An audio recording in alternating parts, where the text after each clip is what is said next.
여러분 안녕하십니까. 2월 25일 새벽이 됐습니다. 저는 책입니다. 지난 대선에서 보수정당 후보 윤석열에게 불과 0.73%포인트 차이로 패배했다. 그 두 달 뒤 전당대회에서 무려 77.77% 압도적인 지지로 당권을 차지한 당대표가 됐다. 자, 누굴까요? 다들 아시죠? 바로 이재명을 두고 한 말입니다. 민주당 당대표입니다. 그를 보는 시선은 두 갈래입니다만 아무래도 그를 양심적이고 도덕적이며 정직한 지도자로 보는 시선은 없는 것 같습니다. 이 솔직한 얘기입니다.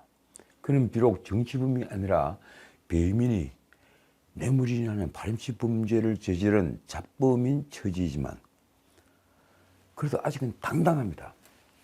기다리라. 나는 군토 중낼 것이다. 그래서 조봉암, YS, DJ를 거론하죠. 자신도 그들과 동급의 같은 반열의 정치인으로 자리매김한 것입니다. 사실 친명좌장이라는 정성호의 말처럼 이대로라면 이재명은 대통령이 될 것이라고 믿는 국민은 생각보다 많습니다. 상당한 숫자입니다. 그는 1700만 표라는 막강한 표를 얻은 초유의 낙선자입니다. 그러니 손에 잡히다가 놓친 대통령 자리로 보일 테입니다. 가만히 앉았으면 얼마나 속이 답답하겠습니까? 정말 얼마나 속이 상하겠습니까? 0.73%포인트만 극복을 했으면 지금의 위치와는 정반대의 위치에서 그는 아마 역사와 승부를 부리고 있을 것이니 말입니다. 그러나 이 0.73%포인트는 극복할 수 없는 표 차이였습니다. 이재명은 지금 야당의 대표이자 여전히 차기 주자로 있지만 이미 끝났습니다. 이건 저뿐만 아니라 많은 정치 전문가들이 내린 결론입니다. 그와 검찰의 싸움은 외관과는 달리 일방적인 싸움이 될 수밖에 없는 관계입니다. 모든 증거는 검찰에 쥐고 있으며 이재명이 그런 검찰과 끝까지 투혼을 발휘해가며 싸우기에는 그가 저지른 범죄가 너무 많습니다. 하나하나가 모두 신문 일면 헤드라인을 장식할 정도의 중범죄인 말입니다. 이미 기소된 공직선거법만으로도 이재명은 꼼짝달싹할 수 없습니다. 솔직히 유죄 판결은 불보듯 뻔해 보입니다. 그 공직선거법 판결만으로 민주당은 434억 원이나 되는 대선 비용을 다시 반환해야 하는 궁지에 몰릴 가능성이 아주 높습니다. 그런데다가 이번에는 인신구속을 노리는 뇌물죄가 핵심인 성남FC 후원금 사건에다 대장동 위례 신도시 개발 비리입니다. 이걸 근근히 빠져나가도 검찰은 다시 영장을 청구할 것입니다. 일부러 그런 게 아니죠. 이재명이 얽힌 사건이 그만큼 많은 것입니다. 그런데 그 얽혀있는 많은 사건들, 그 사건들 하나하나가 대장동 못지않은 비리 사건입니다. 하나는 백현동 옹백아파트 개발 비리, 그리고 또 하나는 조폭 김승태와 얽힌 대북 송금 사건. 이 사건까지 만약 민주당이 이재명에 대해 방탄 역할을 마다하지 않는다면 민주당은 대한민국에서 어쩌면 사라질 것입니다. 그랬을까요? 이재명은 자신의 역사의 분기점에서 패배한 역사의 죄인이라고 했습니다. 0.73%포인트를 극복하지 못한 회한이 들이친 것입니다. 과연 그는 돌아올 수 있을까요? 그는 다시 정치적으로 재기할 수 있을까요? 어떻게 생각하십니까? 나는 절대적으로 그럴 가능성은 전무하다고 봅니다. 정치인이 잠시 영어의 몸이 되고 사법부의 내팽개쳐져도 살아남을 길은 있습니다. 그건 객관적으로 그 정치인이 독재 정권에게 탄압을 받은 경우입니다. 이재명이 거론했죠. 조봉암, YS, DJ들, 이른바 정치범들입니다. 그건 이재명뿐만 아니라 국민의힘 이준석도 마찬가지입니다. 예컨대 이준석은 경위야 어떻든 20대 이미 알선수재, 성상납같이 격에 어울리지 않는 잡범으로 추락했습니다. 아주 파렴치 범죄 말입니다. 이런 일이 뒤늦게 문제됐지만 한번 퇴출된 이준석이 아무리 자신과 친한 이준석계가 살아있다 해도 그는 절대 영화 대사같이 살아있네 이런 말을 듣지 못할 것입니다. 왜 그럴까요? 박근혜를 파는 호가호위로서 받은 향응이 바로 성상납입니다. 성상납을 받았다는 범죄를 저지른 의혹은 대중의 가장 기본적인 도덕률을 건드렸기 때문입니다. 그리고 이게 문제되자 그는 사건을 덮기 위한 증거인멸교사까지 저질렀습니다. 그러니 어찌 돌아올 수 있겠습니까? 그러니 이재명도 이준석도 연일 지금 살아남기 위해 몸부림을 치고 있습니다. 겉으로는 웃고 있지만 속으로는 아마 울고 있을 겁니다. 어제도 제가 말씀드렸지만 이재명의 입은 최근 나날이 거칠어지고 있습니다. 초조함이 그대로 묻어납니다. 그는 어제 그러니까 24일 최고위원회의에서 다시 윤석열 대통령을 걸고 나왔습니다. 정말 이 정권이 하나부터 열까지 국정을 장난처럼 운영하는 것 같다. 안타깝다. 국정을 장난처럼 운영한다. 어디가 그렇게 보인 걸까요? 이재명은 국민은 생사기로에 서 있는데 현장 고통의 심각성을 전혀 알지 못하고 그냥 책상에 앉아 장난으로 국정을 운영하는 것처럼 보인다고 말하기도 했습니다. 그런데 솔직히 이걸 민주당이나 이재명이 할 말은 아니죠.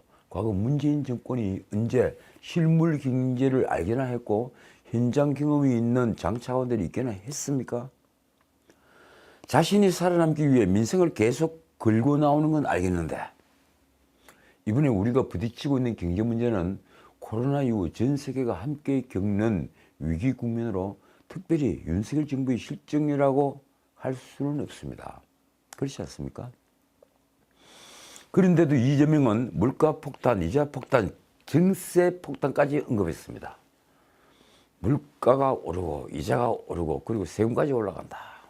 물가 폭탄, 이자 폭탄에 이제는 서민 증세 폭탄까지 수많은 국민들이 하루하루를 절망과 고통 속에 보내고 있다. 아마 서민 증세 폭탄이라고 하는 것은 세금도 세금이지만 전기요금 같은 공공요금이 올라가는 걸 두고 한 얘기일 겁니다. 겨울이 다 지나도록 난방비 대책은 강간무소식이고 한우가 폭락 대책이라고 내놓은 것이 암소의 무더기 도축이다. 저도 솔직히 말해서 한우가 폭락 대책 이거 그리고 또 주세 올린 거요. 이거 보고 참 윤석열 정부도 너무 아마추어 같다 이런 생각을 하긴 했습니다. 이재명이 거기에 덧붙인 말은 그가 얼마나 선동에 능한지를 여실히 보여줍니다. 시중에 유행하는 말로 장난하십니까? 참 이런 걸 뭐라고 그러죠? 바로 가스라이팅이라고 그러죠. 그렇습니다. 이런 화법을 가스라이팅이라고 합니다.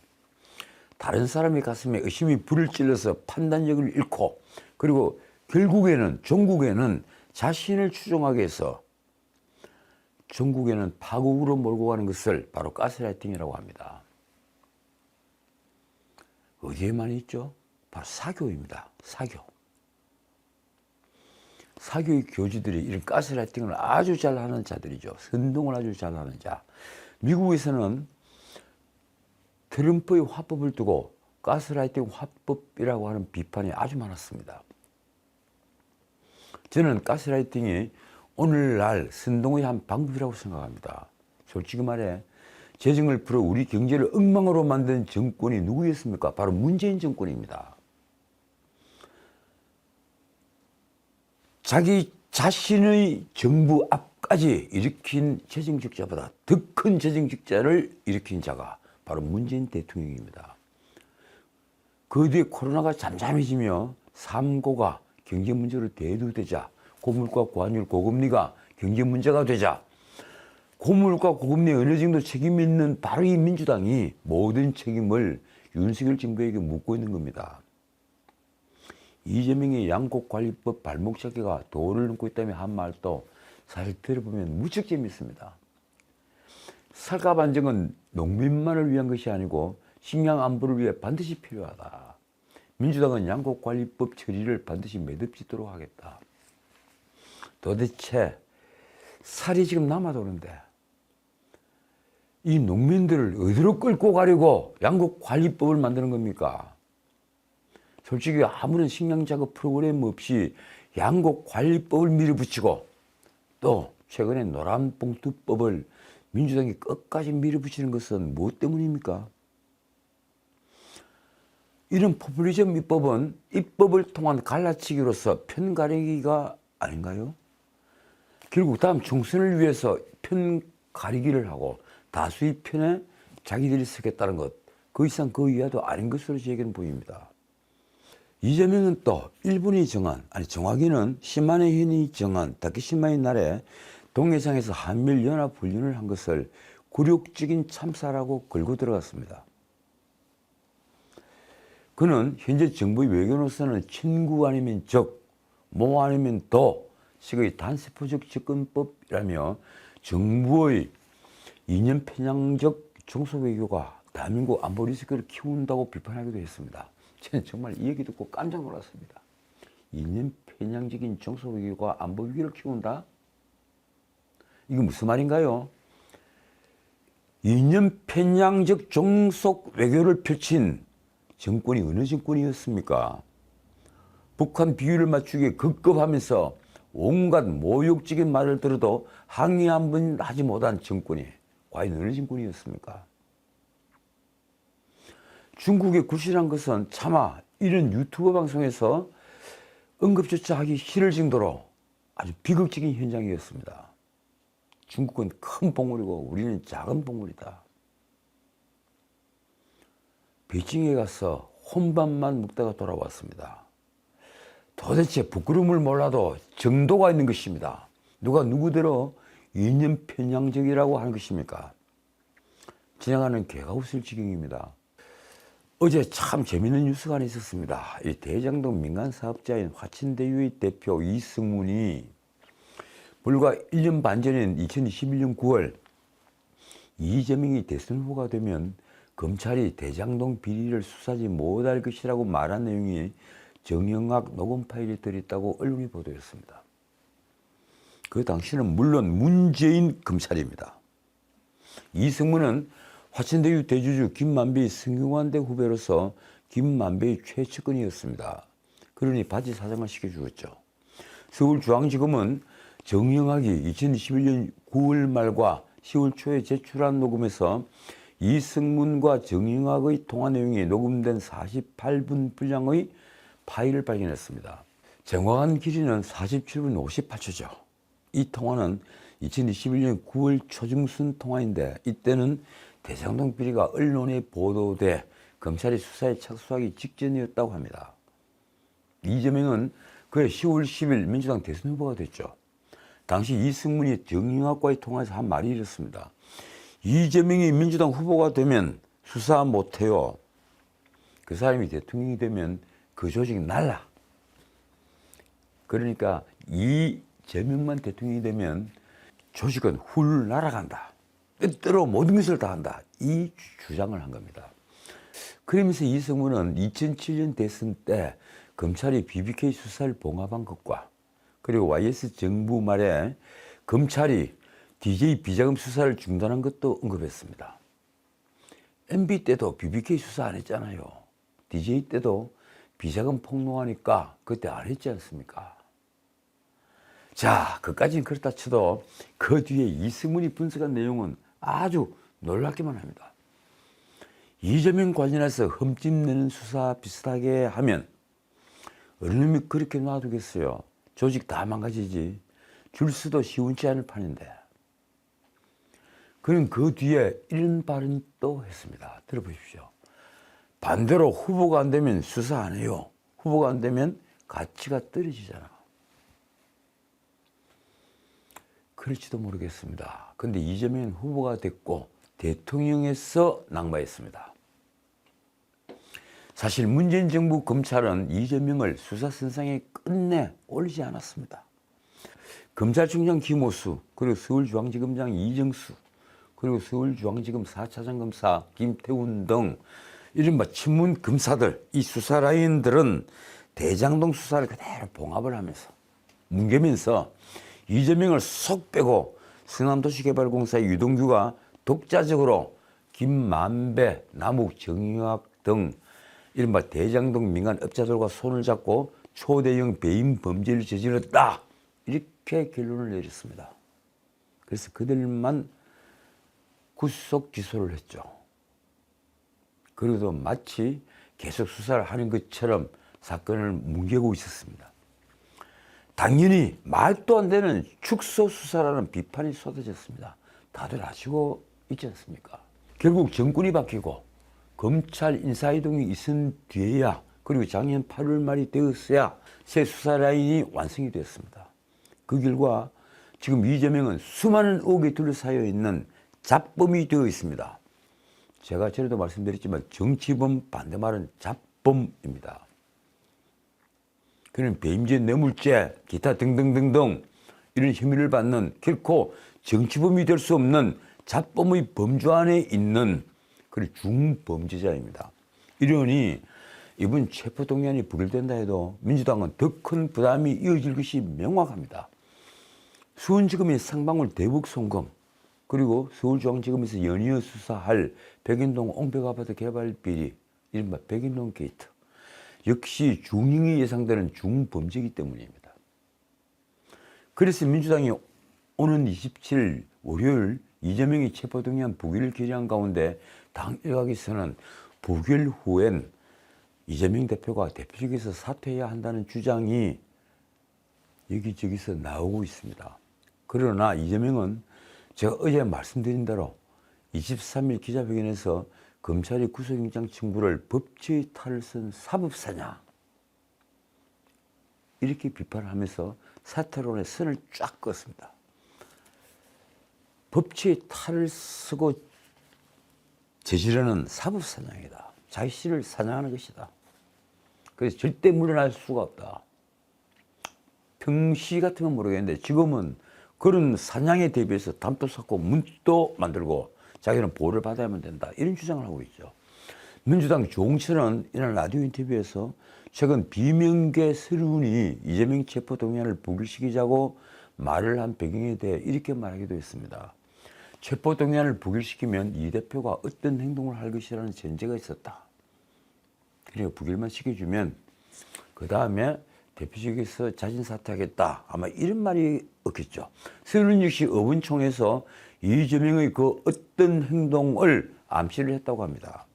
우리가 하나가 돼서 체포동의안을 부결시키자. 그 이후에는 이재명 대표가 알아서 행동하실 거다. 그 내막은 이렇습니다. 의원총회 직전에 서른이 이재명을 만났다고 합니다. 그래서 검찰이 기소를 하면 대표직에서 물러나라 이런 제안을 했다고 합니다. 우리가 일단 체포동의안을 부결시키겠다. 그 다음에 검찰이 기소를 하면, 불구속 기소를 하면 대표직에서 물러나 달라 이런 제안을 했다는 겁니다. 조홍천의 말입니다. 서른의 부결 주장은 이번에는 부결을 시키되 대표가 모종의 결단을 해야 되는 거 아니냐라는 거였다. 그 뒤에 그 결단이 대표직 사퇴냐 하는 사회자 질문에 조홍천은 의원들끼리는 그렇게 해석을 하더라고 대답을 했습니다. 야당의 원외 인사와 원로들도 대부분 이와 같은 입장입니다. 일단 부결시켜주면 다음에는 선당후사를 해달라. 말하자면 민주당이 이재명을 따라 늪에 끌려 들어갈 수는 없다는 얘기입니다. 유인태는 이재명이 불체포 특권을 내려놓겠다고 여러 번 공약을 했다며 이렇게 말했습니다. 영장실질심사를 받아야 한다. 이 대표가 대선 패배 후에 인천 계양 보궐선거에 나간 모양이 어쩐지 꾀재재해 보이는데 감동, 울림을 주는 정치를 하려면 그렇게 해야 한다. 어쩐지 꾀재재해 보였다고요? 아주 의도적으로 개양을 해 나간 건데 자신이 살기 위해 방탄조끼를 입기 위해서 송영기를 내보내고 자신이 거기에 들어간 것인데 그게 어쩐지 꾀재재해 보였습니까? 야당 원로 권노갑도 이번엔 넘어가지만 다음번엔 이재명이 선당후사의 모습을 보여줘야 한다고 말했습니다. 결국 다음 총선을 염려하는 수도권 의원들이 반란을 일으킬 가능성도 점차 높아지고 있습니다. 자, 이재명에게는 이처럼 사방이 적입니다. 그래도 이재명은 아주 늠름합니다. 그는 기자회견에서 검찰의 영장은 이재명 없는 이재명 구속영장이라는 이상한 표현까지 써가며 의원들과 지지층에 재차 자신의 결백을 호소했습니다. 이재명에 대한 사퇴 요구가 점점 거세질 것 같자 이재명 측근들이 방어벽을 치기도 했습니다. 측근들이 일반적으로 하는 말이 이렇습니다. 이 대표가 당대표를 그만둔다고 검찰이 수사를 그만두는 것도 아니고 당의 부담이 없어지는 것도 아니다. 전당대회 득표율 77.77%짜리 대표가 물러날 이유가 없다. 그러니까 정당의 일방적인 지지를 받는 당대표가 되어 있다. 이런 주장입니다. 막상 이재명은 자신이 무죄임을 다시 만천하에 과시하는 것처럼 보였습니다. 이재명은 본회의에 자신의 체포동의안이 보고된 24일 검찰 수사의 부당함을 호소하며 기자들에게 332번을 여러 차례 강조했습니다. 그 숫자는 무엇일까요?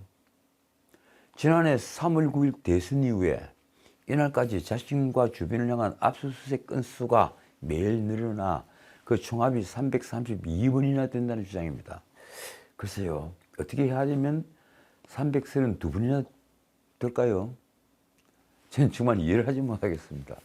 이재명을 비롯해서 이재명계는 최고위원회의에서 검찰이 압수수색 건수 332를 강조하며 검찰 수사의 부당함을 호소했습니다. 최고위원 박찬대의 말입니다. 지난 대선 후 이 대표 관련 압수수색은 무려 332건이다. 오늘은 대선으로부터 352일째 되는데 대선 이후 하루에 한 번꼴로 압수수색을 한 것이다. 그러자 이재명도 현재까지는 332건인데 매일 숫자가 갱신된다고 거들었습니다. 어쨌든 이재명이 27일 체포동의안 표결을 앞두고 자신이 부당하게 탄압받는다는 이미지를 내세우고 민생을 앞세우며 윤석열 정부가 실정을 계속한다고 공격하는 것은 민주당 의원들이 이탈을 막겠다는 아주 처절한 승부욕입니다. 이재명 당 지도부가 노리는 것은 바로 체포동의안의 압도적인 부결입니다. 그냥 부결이 아니라 압도적인 부결.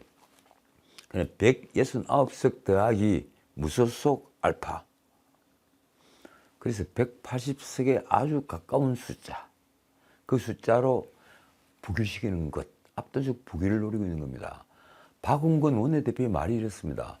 야당 대표라 구속해야 한다는 윤석열 검찰의 정치영장은 검사 독재 정권이 검은 폭정이다. 참 재밌는 표현입니다. 이 폭정을 우리가 일반적으로 티레니라고 그러죠. 티레니. T-Y-R-A-N-N-Y. 그럼 검은 폭정은 블랙 티레니입니까? 비명계에서 제기하는 체포동의안 부결 후 대표직 사퇴 주장에 대한 반박도 나왔습니다. 친명계 좌장 정성호가 라디오에서 한 말이 이렇습니다. 이 대표가 민주당이 총선에서 승리할 방법을 선택할 것이고 민주당 지지자 중에 70% 이상이 바로 이 대표 지지자다. 자, 그렇다면 이재명 구속 여부에 대한 보통 사람들의 여론은 어떨까요? 한국갤럽이 23일 발표한 여론조사 결과가 이렇습니다. 이재명 구속영장 청구와 관련해서 구속수사해야 한다는 응답은 49%, 그리고 구속수사는 안 된다는 응답은 41%.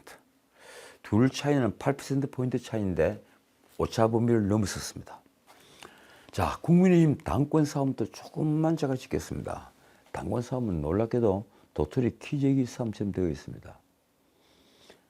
대표 선거에 출마한 네 분이 그럴 분들도 아닌데 올망졸망한 도토리가 되어 있는 겁니다. 차세대 보수를 이끌 새 지도자를 뽑는 선거라기보다 윤석열 정권 직할 부대장을 뽑는 선거처럼 변질되어 버렸기 때문입니다. 왜 이렇게 되었을까요?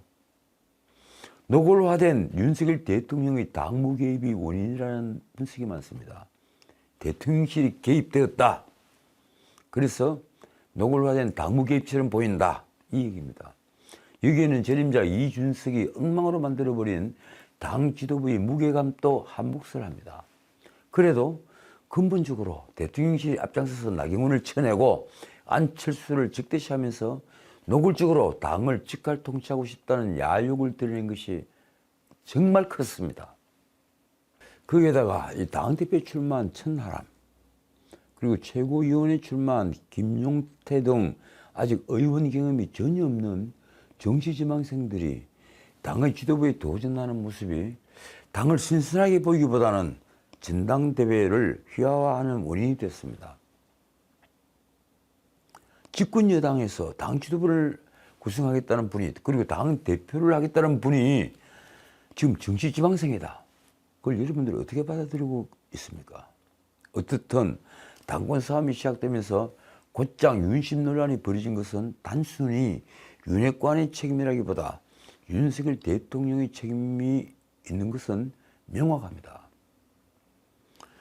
자, 어떻든 이 국민의힘 3.8 전당대회가 종반부로 넘어가면서 이제 한 열흘 남았죠. 그러면서 대현, 이 김기현의 결선행 여부에 이목이 집중되고 있습니다. 어차피 대표는 김기현이다. 그게 끝까지 통할 것이냐 아니냐. 결선 투표가 있느냐 없느냐. 바꿔 말하면 단판 승부냐 결선 투표냐. 김기현은 최근 수도권 시의원 그리고 구의원들의 지지를 받으며 막판까지 새 확장으로 과반 확보에 애쓰는 중입니다.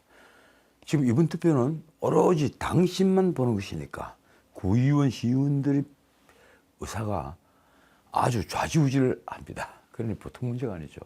그러자 경쟁자들 안철수 그리고 황교안 그리고 천하람 이 경쟁자들은 일제히 김기현이 울산 땅 투기 의혹을 재차 언급하고 나섰습니다. 땅 투기 의혹 다들 이제 아시죠? 저도 전부터 관심을 가지고 있지 않다가 솔직히 이번 주 들어서 공부를 좀 했습니다. 먼저 국민의힘 소속 서울시 의원 50명과 서울시 구의원 154명이 24일 서울시청 후생관에서 김기현 지지를 선언했습니다. 지지선은 기자회견을 한 겁니다. 윤 대통령의 국정 운영을 뒷받침할 수 있고 긴밀한 협조를 이뤄낼 후보는 김 후보뿐이다. 특히 이들은 이른바 천하용인, 누군지 아시죠? 천하람, 허은하, 김용태 그리고 이긴 후보, 이 청년 최고위원 후보 이긴, 이 천하용인을 돕는 이준석을 겨냥했습니다. 이걸 언론에서는 이준석계라고 부르죠. 그동안 다시 잠잠히 숨어 있다시피 하던 이준석이 다시 이번에 사회에 나왔습니다. 요새 라디오를 틀면 이준석 목소리가 나올 정도로 활발한 활동을 벌이고 있습니다. 자, 이 시의원 구의원들의 목소리입니다. 대통령 취임 10개월 여의 시간 동안 우리 당은 하루도 조용할 날이 없었다. 집권 초기 당대표와 대통령의 불협화음으로 인해 국정 동력이 위기에 빠져 잠시 개혁의 골든타임을 흘려보냈다. 그들이 내린 결론은 이렇습니다. 우리 당 소속의 대통령을 공개적으로 비난하고 심술을 부리는 분열의 주인공들이 우리 당의 대표가 돼서는 안 된다. 이준석계를 겨냥을 산 말입니다. 김기현 부동산 문제를 짚은 안철수가 라디오에서 한 말은 이렇습니다. 저는 정치공세 하려는 것은 아니다. 우리 국민에게 부동산 문제는 영린이다. 문제를 명쾌하게 해결하지 않으면 도저히 다른 방법이 없다. 그런데 그 땅, 이 황교안과 안철수 등이 김기현이 투기를 했다고 하는 그 땅, 울산 KTX 옆에 있는 인근의 임야, 그 땅은 김기현이 정치판에 등장하기 전에 매입한 땅이었습니다. 그건 부동의 사실이죠. 그리고 실제 가격도 1,800배는커녕 매수한 지 25년이 지난 땅인데 지금 불과 대여섯 배 팔기도 벅찬 땅이라는 게 인근의 부동산 업계의 정설입니다. 잘 팔리지도 않고, 그리고 김기현 후보가 물론 팔지도 않았습니다. 그러니까 엄청난 차익을 벌어들인 것도 아닙니다.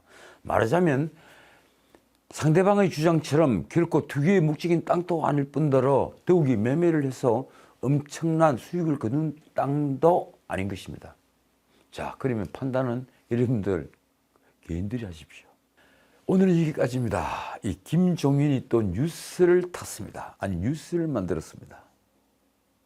그가 한국일보와의 인터뷰에서 자신이 과거 박근혜 대통령과 문재인이 당선을 도운 것과 관련해서 내가 국민 앞에 2번 사과해야 한다면서 윤석열 대통령도 실패를 하면 그때 가서 또 사과할 것이라고 말을 한 것입니다.